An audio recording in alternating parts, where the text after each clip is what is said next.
Dr. Elizabeth Hawk, how are you today? I'm well. How are you? I am so great. Thanks for being here on the show. I'm excited to dive into your world, all of the things that you do, and get to know you and have our audience get to know you because you have a very impressive resume, I must say. Thank you. So I would love to kick off with having you introduce to our audience who you are and what it is that you do. Sure, I'm happy to. Thank you so much for the invitation to join you today. It's a Yes, delight. absolutely. So I am a physician scientist. So that means I am both a physician who treats patients and a scientist who looks at the world through a scientist's eyes. What that actually means is that I did 2 doctorates, an MD and a PhD, and went through all the training to both take care of patients and do bench-side research. So now, out of training in my clinical practice, I actually live in a few different worlds. I live in the academic world as a staff for Stanford in the nuclear medicine division. I live in the private practice world as one of the presidents of my practice in radiology. And I also live in the tech world, leading my own company, looking at technical consulting, particularly in the artificial intelligence space. So a physician scientist is someone that really bridges that gap between medicine and science. And now I'm kind of living that through my multifaceted practice. Yeah. And what a year for that all to really become a fusion of sorts. All of you're really Absolutely. positioned well for what 2020 has brought. Yeah. So I mean, I and maybe this will come like as we go, but my immediate thought is, how in the world did you have time to get 2 doctorates? Like, what was that like? Did they overlap at all? Like, tell us about the journey of that, the choice for that, kind of where did that come from, that need and desire to want to get both? That's a great question. There actually is a traditional physician scientist training pathway that people can go through Okay. if they're interested in that. So when I was in college, I went to UC Berkeley, majored in molecular cell biology. I knew I was really interested in both treating patients, but also the science behind them. I actually worked as a tech in one of the labs in Emeryville to earn some money while I was in college doing some neuroscience. And when I got out, and started medical school, I really wanted that piece, that bench-side piece that allowed me to look at the science behind the medicine. So I entered into a traditional physician scientist training pathway. And the way that works across the country is you do your first 2 years of medical school, which are classroom years. And then you take a break. And when the rest of your class moves into their hospital training years, you actually go into the lab. And you spend the next anywhere from 3 to 8, 9 years in the lab working on your PhD in a field of your choice. I chose neuroscience and worked on my PhD for those years. And the traditional pathway then is when you complete your PhD or your scientific doctorate, then you go back into medical school, finish the last 2 years of medical school, years 3 and 4, which are your clinical years in the hospital, and then move on to residency, which is your training in your specialty, and then fellowship and beyond that. So it's a very long path to take. Yeah. My path was a little shorter because I finished my PhD rather quickly. I finished it in just under 3 years, Wow. which is fast for a neuroscience PhD, but I pulled several all-nighters a week to get that done. Yeah. I also did one thing that was a little bit different than the traditional path. And that was when I was in the middle of my PhD, I was working a lot with anatomy and neuroanatomy and realized that my clinical pathway, my medical pathway was going to be in neuroimaging. And I fell in love with the actual science behind not only the anatomy of the brain, but the way we image the brain.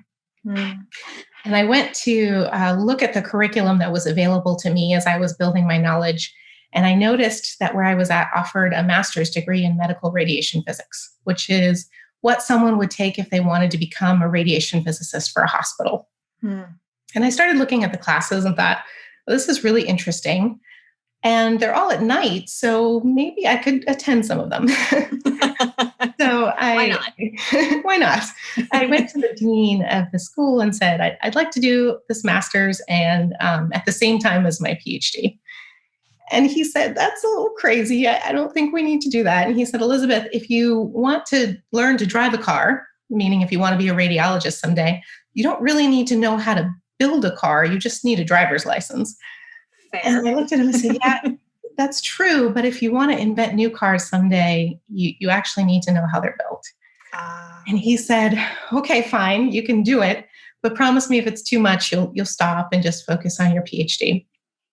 And I said, okay. And I started it and I never looked back, and finished that master's 2 years later with the rest of my master's class, then finished my PhD the year after that. And then with both degrees in hand, went back to med school and finished med school. So I worked within the traditional pathway, but kind of put my own spin on it as well. Chartered your own course. I love that. Yeah. Tell me about the desire, like how you had mentioned, like where did that come into play when you understood the importance of really wanting to look at things, I guess, in a pretty objective way and challenge how things have maybe been taught or talked about in traditional medicine, to really have the foresight to want to understand all of the components and aspects of it, to like in that scenario, like you said, like when you want to create something new. Tell me a bit about that thought process for you and kind of where that came to be, and why that became an important aspect for you to have all of those different components. I think when you look at human progress and you look at the evolution of medicine and science, the most critical thing is communication, just speaking the same language. And when you look at the language of a scientist and you look at the language of a physician who's talking to a patient, they're very different languages. The words are different, the approach is different, the sentence structure is different, everything about them is different. And there's so much disconnect between the scientific innovation that we're doing and the way we're applying it to patient care.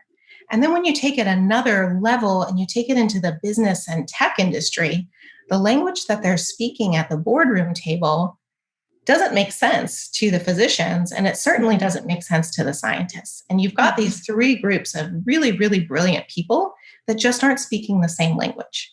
And I think that that's what tends to hinder progress as we move things from bench to bedside, as we say, but as we really move the needle in medicine forward, is that lack of communication between these different silos of people. And there's really tremendous opportunity in the ability to bridge those gaps and to be able to be multilingual and speak one language and translate it to another language and move on and then take it to the boardroom table and explain something all the way from bench to bedside to boardroom, and connect these different processes and ideas in a synergistic way that it can actually move those brilliant ideas forward into a place of applicability. So it wasn't so much about learning to think outside the box. It's just realizing really there is no box and we're just confined by our own language and lack of communication with one another. So by taking the time and really living in those different spaces, learning to be a scientist with a pipette, learning to be a radiation physicist, learning to be a physician, and then learning to lead a boardroom, you're able to bridge all those gaps of communication and be that sort of transformative leader in the process. Is there a community of people like you that have all of these different degrees as well, or are you kind of siloed in this? So there's a community of physician scientists. Okay. There's lots of people that have MD PhDs. There's lots of people that are MD MBAs and have made the bridge into business from MD. Not as many PhD MBAs. Very few people sort of live in all three worlds. So there's sort of these communities that bridge one or two, but very few people bridge all three. Yeah. So how is that journey for you then, as you're maneuvering in this zone where, and I know that like for us as women in business, right, we don't have to completely understand what you do to know how isolating that can feel, that journey, right? Because we all have to different varying degrees, different things that when we're on our journey, we feel like we're kind of in it alone. Talk to us about how that experience is for you and where you go to find your support on days where it feels like you're kind of in it all by yourself and you don't have a big community to really reach out to. Yeah, it can be isolating. It can be lonely. It's never a glamorous path when you're trying to sort of blaze a new trail. Radiology is 80% male. Nuclear medicine, neuroscience is even more male. Medicine, while 50-50 in medical school, has moved toward predominantly male in the imaging sciences. So even just as a leader, it's isolating, but as a woman, a leader, it can be even more isolating. Yeah. I think you need to find your support network, but rather than finding it, I think you need to build it. Because there are just as many people like you that also feel similarly isolated. So I think it's our job as women in business and medicine and science, not so much to look and seek for that support, but to build it for the people below you that are coming up. And that mentorship and sponsorship type space is critical not only for the next generation's success, but is also critical for your success. Right. Yeah, absolutely. Oh, that's so good. And I think that is such good advice for people to really lean into that because I think a lot of us do. I know that that's where my business came from, where I was like looking around to seek support as a female CEO. I was like, in a real estate industry, which, is the ownership team was men. It was predominantly men in like my area, as far as like just like upper level management in real estate. And that's where, out of our own need, I think is sometimes a really amazing opportunity to create those relationships and fill your cup with what you need. Build it if you can't find it. I love that advice. So I'd be interested to know, what does a day in the life of Dr. Elizabeth Hawk look like? There's so many different buckets that you have to fill. I'd love to hear kind of also about your personal life and how that fits in with all of this as well. So what does a typical day in your world look like? Busy. It depends on the week. So with my private practice, I work evenings, and it's 7 days on, 7 days off. So depending on which week cycle I'm on in the evening or not. On a day like today, I'm not in my 7-week cycle. So I'm on my 7 off. And this is where my academic practice and my work with Stanford often comes in. So for today, I'm an attending for Stanford Nuclear Medicine, working with their cancer staging studies, sometimes teaching and working with their residents and fellows and doing that work in that space. That has to also be balanced with the business aspect of things. So a lot of my work is on the East Coast, thankfully, so I can wake up really early and get those morning meetings done. And then I can balance them throughout the day and try and balance my duties as a clinician with my business meetings and my creative space to think and innovate. There's one time of day that I always preserve, though, and people who know me and work with me know that space is sacred, and they try their best not to schedule a meeting during, and that's the lunch hour.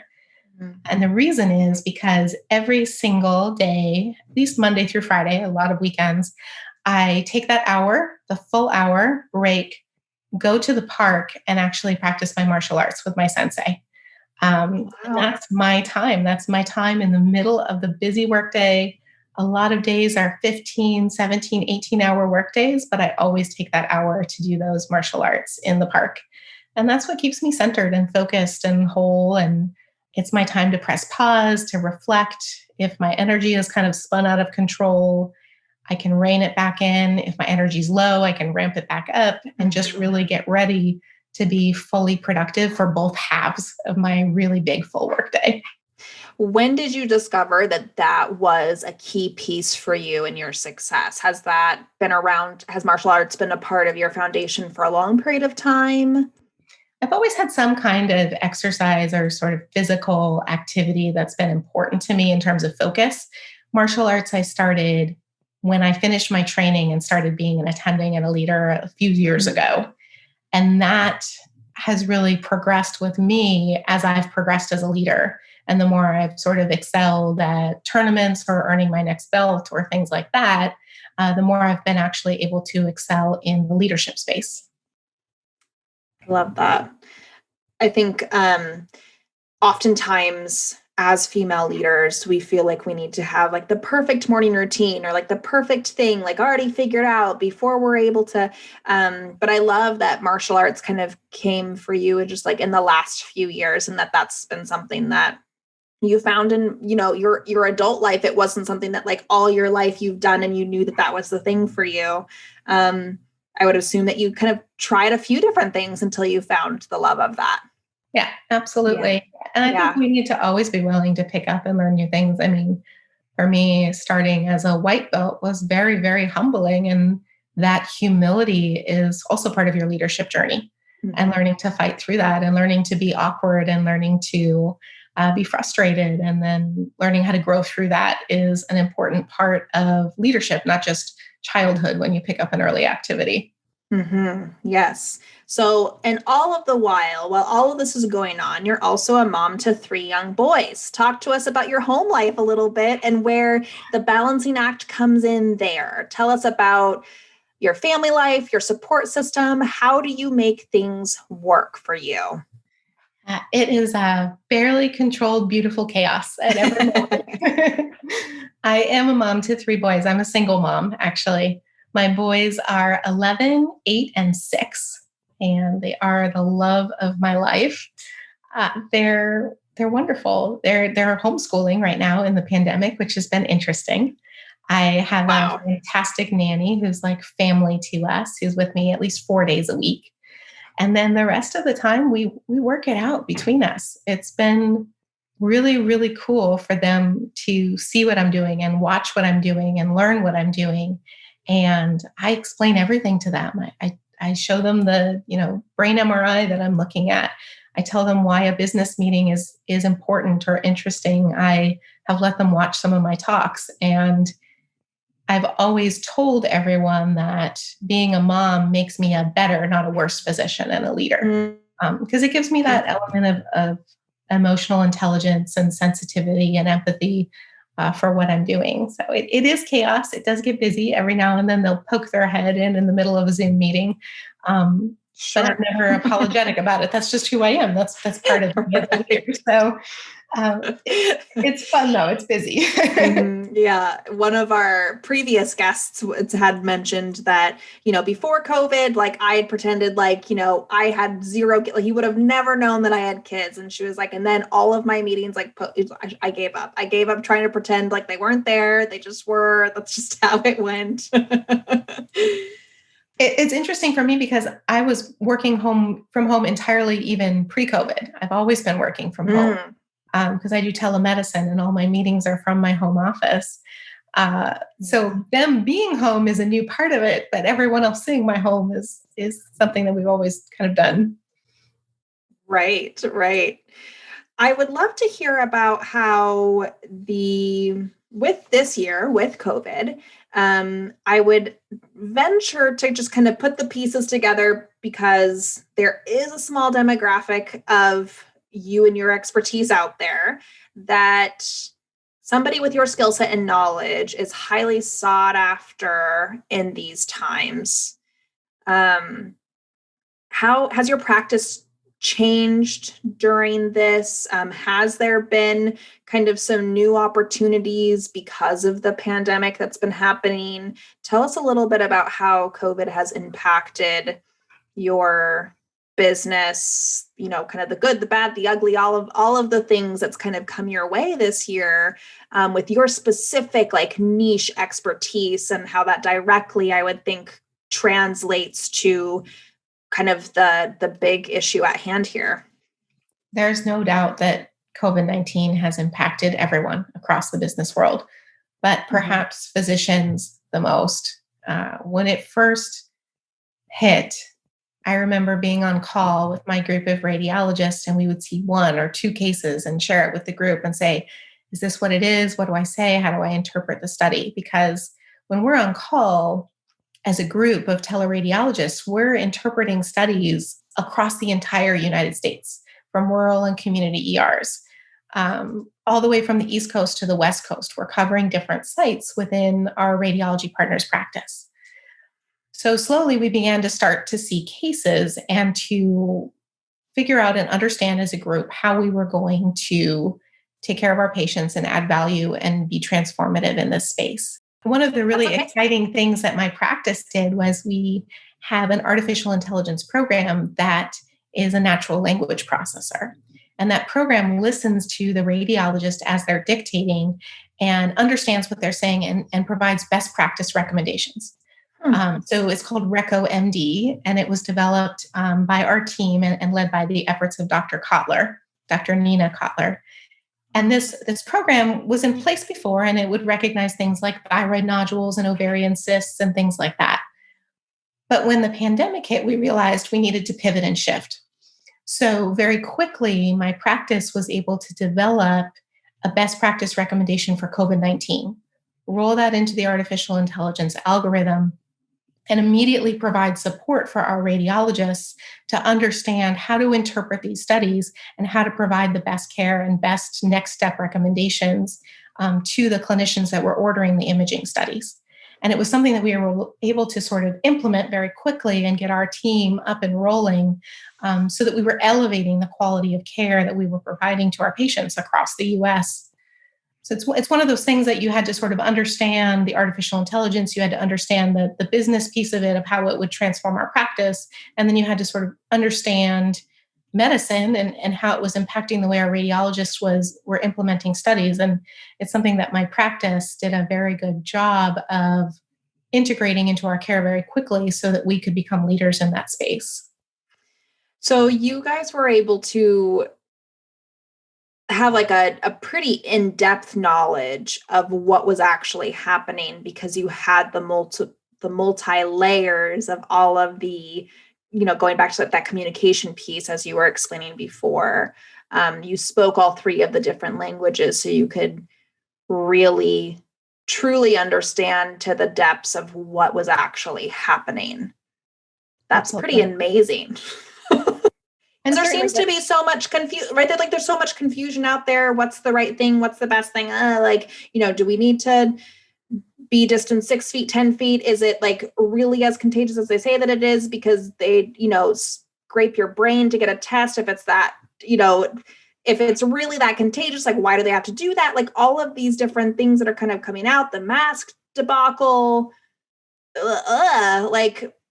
but you guys were able to for as much as you could understand it to those depths in the very early stages. Yes. And that really goes to the credit of the larger national practice, getting a handle on what was going on, creating a COVID-19 task force. It goes to the credit of Dr. Kotler pivoting her artificial intelligence team and rolling out this new sort of upgrade to our own AI algorithm. It's about being a part of a group that understands how to deal with the multitude of information coming in, sort of sort through what's real and what's important and what's impactful, and then apply it in a meaningful way. Mm-hmm. It's very difficult right now with all the information coming out, and it really highlights all of the incredible communication gaps that occur across the different members of our communities. Does it kind of drive you insane that there's so much misinformation out there? It sometimes it drives me insane. Mostly it motivates me. Okay. That's a good way to spin it. Yeah. and speak those languages and be a piece of that communication. I think so much of what we're doing as a society right now is driven by just fear and lack of understanding, that it inhibits our ability to be productive, to be rational, to be forward thinking. And education and understanding is such a key part to that seeing that really just motivates and inspires me to try to push those communication gaps even better. Where can we go learn about the things that you guys already know? I feel like is there like one spot that we can go to learn about the best practices that you guys know and understand and recommend? I feel like we could probably record a ton of information just on that topic alone. But for those people that are feeling really fearful and aren't sure what's up, what's down, left or right, where do you recommend people go get the knowledge and the insights that are factual and helpful for people? First and foremost, I'm a big fan of just speaking to people in your community. It's amazing how many people don't just stop to ask the advice of who's ever a physician or scientist in their social network. So many people get their information from social media or the news, when they have a Sure. physician that's in their local community that they could just have a conversation with. For those people that don't have a physician or scientist in their community, I would encourage them to really go to the source. So, information coming out through the CDC or the local state is written appropriately for general community understanding and is excellent at understanding and explaining exactly what's going on.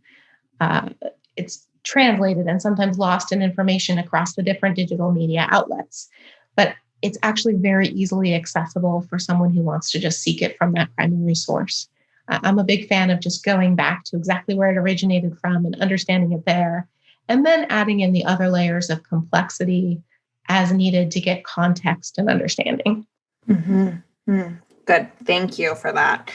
It's always helpful to have just clear, concise, like direction from someone who knows what they're talking about, because like you said, so many things get lost in translation. And a lot of the ways that we are ingesting things is through social media or whatever type of, fear campaigns that kind of get pushed out there with whatever the agenda might be. Right. So thank you so much for that.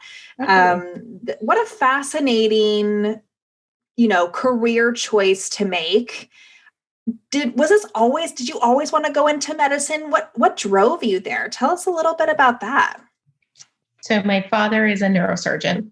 I grew up with that in the house.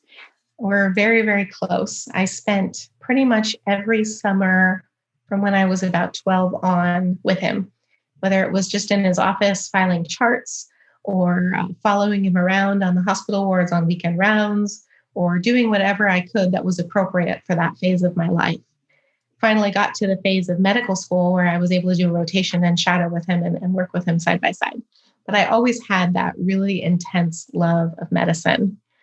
I got to college and I wanted to sort of look around and explore and see if that was what I really wanted to do. And the more I looked around, the more I realized that was what I was always meant to do and what I was always inspired to do from day one. Yeah. So it's just sort of innately been a part of me and my intellectual curiosity since I was very young. Yeah. It's amazing that you were in a household that really cultivated that curiosity, and especially in a field that I think for some can feel overwhelming, or like there's so much to learn. Like, how would I even begin? That's so much school to do. That's so that's pretty amazing that you had just like a great model and the opportunity to just dive into that curiosity to see if that would align for you. I love that. I had someone interview me once and they said, well, weren't you intimidated? It's an all male field. It's a really tough path. It's a lot of school. And I kind of sat back and thought about it. I was so busy having fun that I forgot to be afraid of it. And that's when you know that you're in the right thing. If you're having fun while you're doing it, you know that you're in the right place. You just have to enjoy the journey. Yeah. You just enjoy the moment. It's not so scary in the end. Right. Do any of your boys show any interest for the medical field? They're all very curious. They're all very young. I'm trying to really encourage them to explore everything and experience a lot of different types of intellectual curiosity. Yeah. They all say, oh, I want to do that so I can be with you more.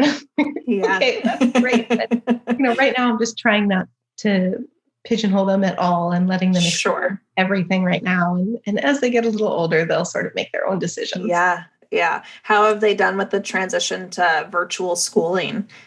They love it. Luckily, they have each other. So it's a little rare pack, and it doesn't feel so isolating when they have the three of them and they're very close in age.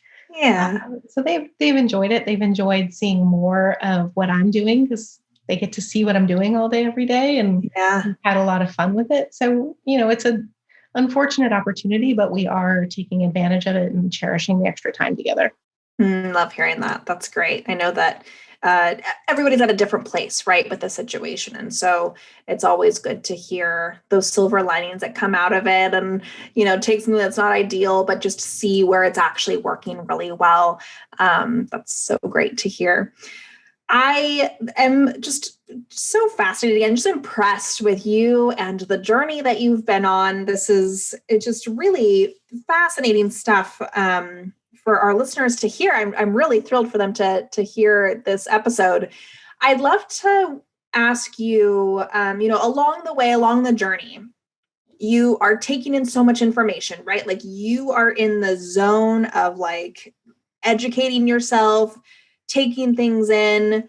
Did you ever balance that out with maybe some other like personal growth and development things? Did you ever feel like you needed to kind of balance the medical side with some other information? Definitely. And martial arts is part of that. That Right. kind of turns off my brain and balances it in a different way. Yeah. I also have a nice outlet through music. I play flute and piano. And sometimes when I can't work out my thoughts logically, I can just sit down and sort of close my eyes and let that other part of my brain think for a while, which is really, really nice. Yeah. My practice also does something really, really interesting in the coaching space. A lot of our leaders have executive coaches, but also throughout our practice, we do something called coaching circles, which are 6-month periods of time where a group of people meets twice a week and does 360 coaching for one another for that hour. And that has been really a very interesting opportunity for me to have a lot of growth and to help other people in their growth. Both of my circles, I'm in my second coaching circle now, have been all women, which has been really cool and exciting for us to coach one another through the transition and to take a softer side and to have that space to process information and to be vulnerable and to receive and give feedback has been really, really an important part of all of our different leadership journeys. It's been really special that Radiology Partners supports coaching circles like that. Yeah. Yeah. That sounds so valuable. So to wrap up, I'd love to know if you could sum up all of your years of experience, all of the different ways that you were able to find success. And if you could give our listeners like a couple of top tips of advice for them on their journeys, for them trying to achieve the things in their life, the big mountains that are, to them comparable to medical school, like all of that. What would be your top couple of tips of advice for our listeners? Both of my top 2 pieces of advice actually come from the dojo. They come from my martial arts training. And in particularly sparring. I love to spar. I've sparred in tournament. And it's just a really interesting space from a psychological standpoint for me to learn. One of the things that I learned very quickly is that it's important that you don't just do the right moves. You need to do the moves right. And I think that applies very much to leadership and women as they're moving up the ladder. A lot of us that have a certain driven type of personality like to sort of check off all the boxes and achieve the next level and move on to the next thing, just doing all the right moves. But what's really, really important is that each move you do with passion and energy and commitment, and that every single move matters, not just that you're completing it, but in how you execute the move. And I think that the women in particular that really focus on doing the moves right at every step of whether it's their sparring match or their business and leadership journey are the ones that ultimately build that really important infrastructure and foundation and come out successful. The other piece of advice that I also learned, particularly from sparring, was about how to control the energy of what you're working with. One of the pieces of advice that I love is that you're not a thermometer. You need to be a thermostat. So when you walk into a room, you don't just read the temperature and reflect the temperature of what's going on. You maintain the ability to set the temperature and to adjust the temperature, to control the energy of that interaction in some way that you can move it forward, you can tone it down, you can move it to wherever it needs to go to achieve that level of success. I think too many times we walk into a room and we immediately reflect the energy that's in the room and match that as if we were a thermometer. But the truly successful women, as they move up into the business world, have that ability to be the thermostat and to adjust the temperature and to adjust the tempo and the tone and the pace of whatever they're working on to best suit the common goal of the team. Wow, that's amazing. I've never heard that analogy before, and I am in love with it. It's going on a sticky note and on my little board that I see every day. That was great. Oh, Thank thank you you. so much for sharing that. Dr. Elizabeth Hawk, where can we find you? Where do you like to live online? How can we follow you? How can we learn more and follow along your amazing journey? Please don't only follow, please interact with me. I love Yes. interaction. So you can find me on Twitter and Instagram at Hawk Imaging. It's my last name and imaging. And then by my first name on LinkedIn, I'm always happy to connect with people as well. And Great. certainly, if you want to send me an email and connect more, I'm hawkimaging@gmail.com. I'm always happy to connect. Great. Thank you so much for being here today. It was such a pleasure. And we look forward to staying in touch and just kind of hearing what comes next for you. I have no doubt that there is a really exciting just career evolution in the future for you. Thank you so much. It's an absolute honor and a pleasure. I really appreciate your time. Thank you.